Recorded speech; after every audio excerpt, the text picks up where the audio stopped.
Traveling to be able to see and experience a country or a city must be one of the greatest joys in life. But what if one of those senses is removed and you could only touch, smell or feel a place? Well, Cape Town Tourism has decided to take the quest for a more inclusive tourism experience to the next level by launching a campaign called Limitless Cape Town. It's an initiative aimed at ensuring that all people have equal opportunity and access to the mother city's tourism landscape. And that includes citywide Braille touchpoints and the country's very first, and indeed Africa's very first, qualified blind tour guide. And the tour guide, Winston Fani, I'm happy to say, joins us now virtually from Cape Town. Winston, thank you so much for your time this morning. I know the tourism business in Cape Town is very busy, so we do appreciate your time. You've had quite a week with the spotlight very much on you as the first qualified blind tour guide in South Africa. For the foundation of our conversation, I do understand that you were born partially sighted, but that you lost your eyesight completely by the age of 11, growing up in Gqeberha, and then you followed the love of your life to be in Cape Town with her. What made you decide that you weren't ready to live just an ordinary life, and that you indeed, as a blind South African or a differently abled South African, wanted to do something completely unexpected? I think the concept says it all, Limitless Cape Town.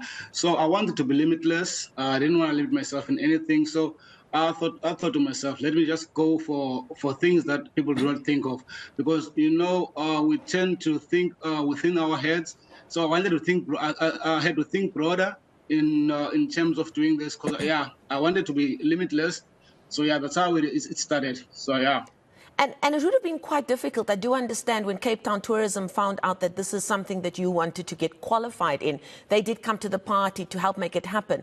But getting qualified as a tour guide is not an easy thing. There were classes that you needed to attend. You had to travel to different tourism sites across the city.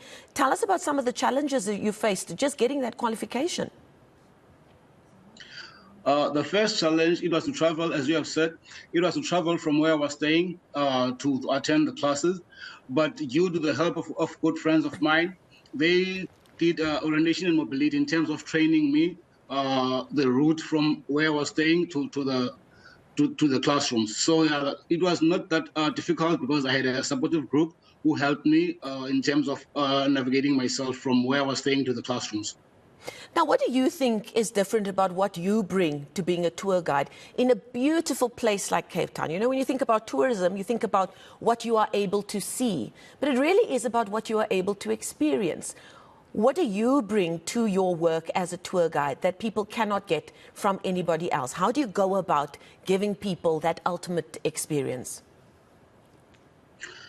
As a blind tourist guide, I do my tours slightly different from those with sight, because when you speak of tourism, as you were saying, people think of seeing things, not experiencing them using other senses. So I use the sense of touch, smell, and hearing.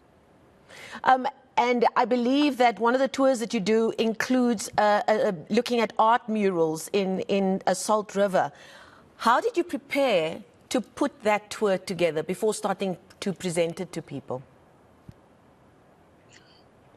I had to go to Salt River and get the information behind the murals. I have investigated the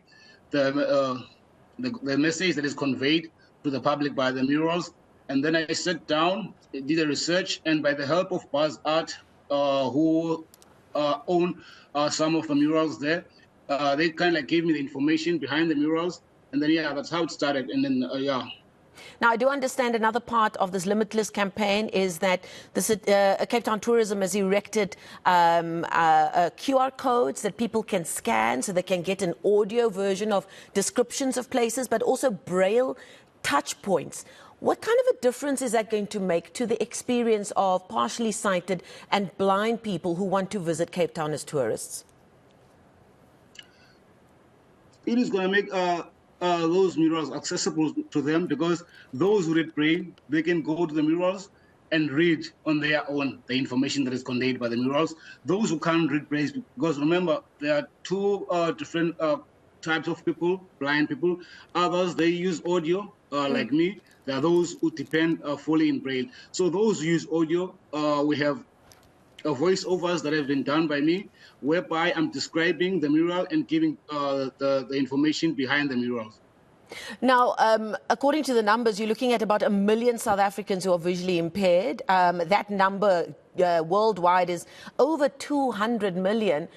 I'm sure that you're also hoping that blind and partially sighted people who live in Cape Town itself will take advantage of these new facilities to see, pardon the use of the word, to experience Cape Town in a completely different way.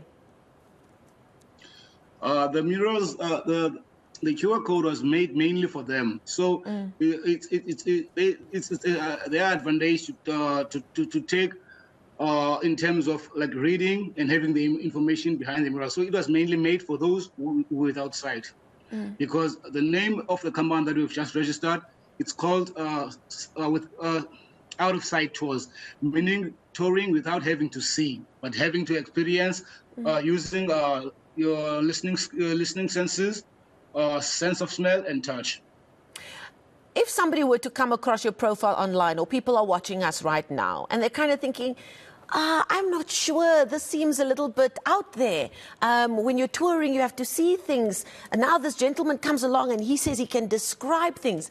What would you tell people who are in two minds about whether or not they should come and do a Cape Town tour with Winston Fani? That's why we've created those QR codes. Remember, in order for a person to experience things, it's not by sight. It's not always by sight, because you can look at something but not having an idea of what it is. So it's not by sight. There are things that you can look at, but you need to be told in order for you to know what does it contain. Okay, great. Winston, we're going to leave it there. I'm sure if people want to find out more about your services, they can go to Cape Town Tourism. And of course, you said Out of Sight is the tour organization as well that you are running. We can only wish you everything of the best. It sounds like an amazing experience that you're offering people. Winston Fani, Africa's very first qualified blind tour guide, doing his thing down in Cape Town, along with the Limitless campaign launched by Cape Town Tourism this week to make touring Cape Town easier for partially sighted, visually impaired and blind South Africans. We thank him for his time this morning.